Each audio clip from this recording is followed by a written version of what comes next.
যিনি সৃষ্টি করেছেন আইন চলবে একমাত্র তার। কার কথা? আরো জোরে বলেন, কার কথা? তাহলে সৃষ্টি যার আর আইন চলছে কার? কই চলছে? কই আইন? আল্লাহর আইন চলছে। পৃথিবীর কোন দেশে, বাংলাদেশ সহ পৃথিবীর কোন দেশে আল্লাহর আইন আছে?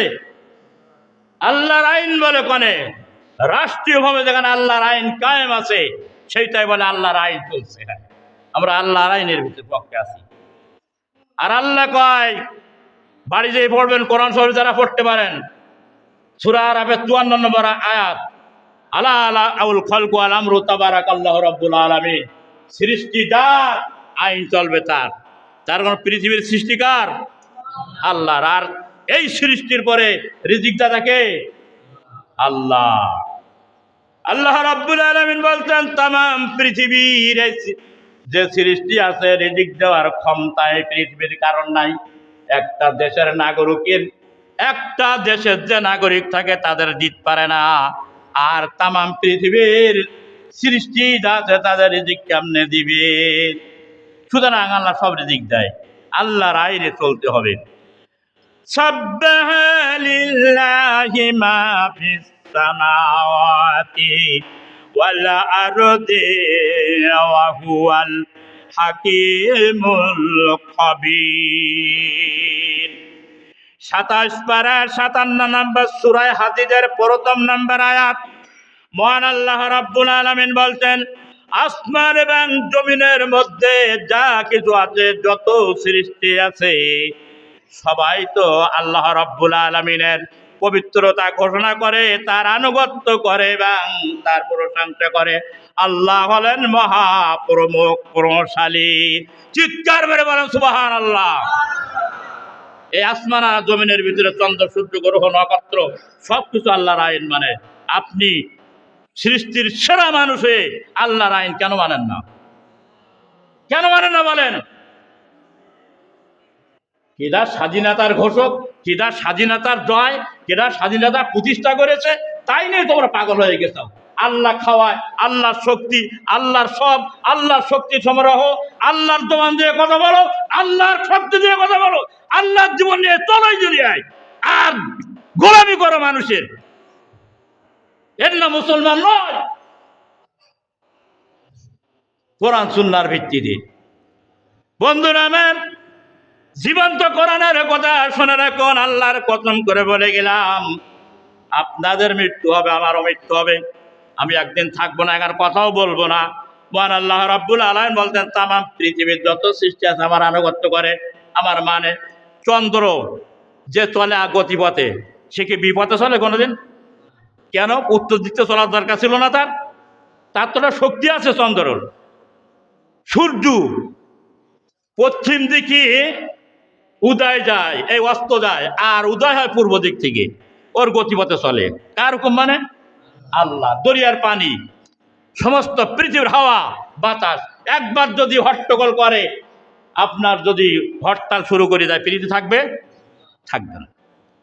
সুতরাং সেই এক মাবুদের, এক আল্লাহর, এক স্রষ্টার আইন তারা মানে পৃথিবীতে যত সৃষ্টি আছে।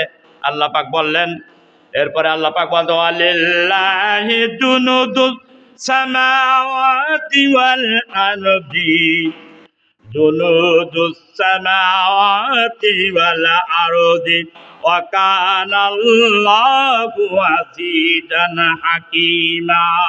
সূরা ফাতির 7 নম্বর আয়াত।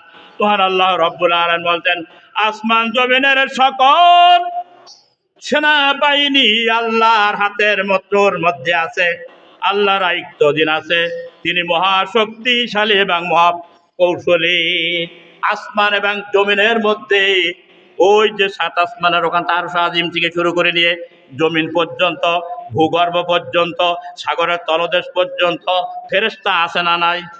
সৃষ্টি আছে না নাই? সব কিছু আল্লাহর আনুগত্য করে, আল্লাহর আইন মানে, আল্লাহর হাতের মধ্যে। আল্লাহর সেনাবাহিনীরা আল্লাহর কি?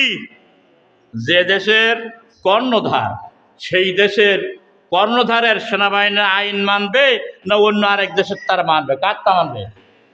কথা বলেন। যেই দেশের কর্ণধার আছে, প্রাইম মিনিস্টার, তার কথা মানবে।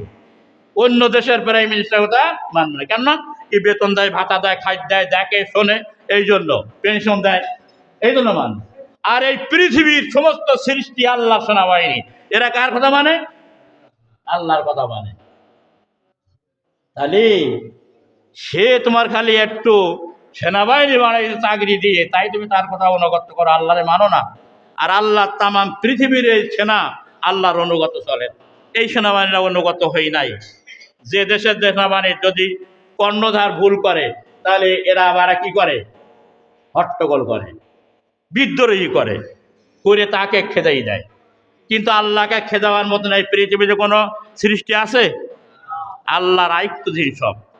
আল্লাহ সব কিছু তার সুবিধা বাসনা পূরণ করে থাকে। এই জন্য এই দেখেন আল্লাহর সেনাবাহিনী কিরকম, আবাবিল পাখি, তয়রান আবাবিল, সূরা ফিলের মধ্যে কাবা শরীফকে ধ্বংস করতে আসছিল আব্রাহা বাদশাহ। 13,000 সৈন্য ছিল, আর 13টা হাতি ছিল, 60,000 সৈন্য। আল্লাহর সেনাবাহিনী পাঠিয়ে দিলেন আল্লাহ করতে, তার নাম কি? আবাবিল। তার নাম কি? আচ্ছা, গেল। এইবার আর নমরুদ মুসা আলাইহিস সালামের সঙ্গে টক্কর বেজে গেল। আল্লাহর সেনাবাহিনী আল্লাহ পাঠিয়ে দিলেন, ওর সঙ্গে নমরুদের সঙ্গে সেনাবাহিনীদের সঙ্গে যুদ্ধ করার জন্য। সে সেনাবাহিনীর নাম ছিল কি? মশা। যে মশা আমরা তাড়াই না। আর নমরুদ সবচেয়ে বড় খোদা ছিল, ছিল না? কোরআনে আছে না? তাহলে ওর ধ্বংস করিল মাত্র কোন মশায়? প্রতিবন্ধী একটা মশা। প্রতিবন্ধীরা ভালো না, লোকও লাগেনি, অস্ত্র শস্ত্র কিছু লাগেনি, একটা প্রতিবন্ধী মশা নাকের ভিতরে ঢুকে। আল্লাহ বলা আমার সেনা, এটা আমার সেনাবাহিনী। আল্লাহর এমন সেনাবাহিনী আছে পৃথিবীতে, শুধু আল্লাহ অর্ডার দিয়ে দেবে। তোমার মতন আমার মতন মানুষ ভক্ষিত খাদ্যর মতন হয়ে যাবে, গরু চিবাই যেরকম ফেলাই দেয় ওই রকম। এই জন্য আল্লাহ কথাটা বুঝাচ্ছেন। এরপর আল্লাহ পাক বলতেন, ইনশাইযিবকুম আইয়ুহান নাসু ওয়া ইয়াতি বিআখিরিনা ওয়া কানাল্লাহু আলা যালিকা কদিরা। সূরা নিসা 113 নম্বর আয়াত। আল্লাহ পাক বলেন, মানুষ তিনি ইচ্ছা করলে তোমাদেরকে অপসারণ করে এবং তোমাদের স্থলে, তোমাদের জায়গায় অপার কাউকে নিয়ে তিনি আসতে পারেন।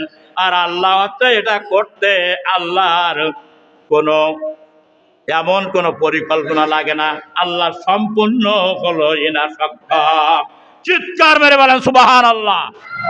আর একটা আয়াত বলে শেষ করে দেয়, সারাদিন বললেও শেষ হবে না। কোরআনে কারিমের এমন মজা মজা কথা আছে।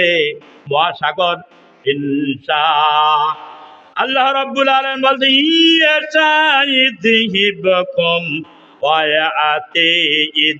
ইয়াতি বিখালকিন জাদীদ ওয়া মা যালিকা আলা আল্লাহি বিআযীজ। সূরাতুল ফাতির 16 নম্বর আয়াত। আল্লাহ রাব্বুল আলামিন বলছেন, শোনো ও দুনিয়ার মানুষেরা, উনের কান দিয়ে শুনে রাখো, যত বড় বুজুর্গ হও, হাজি হও আর গাজী হও, প্রাইম মিনিস্টার হও না কেন, আর যত বড় নেতা হও, তুমি যত বড় দলের মানুষ হন না কেন, কান পেতে শুনে রাখো, যদি তিনি ইচ্ছা করতেন তবে তোমাদের অপসারণ করে তিনি এমন তোমাদের স্থলে এমন নতুন একটা জাতি সৃষ্টি করে দিতেন, যে সৃষ্টি তার এই রূপ, তার আইনগুলো মানত প্রত্যেকটা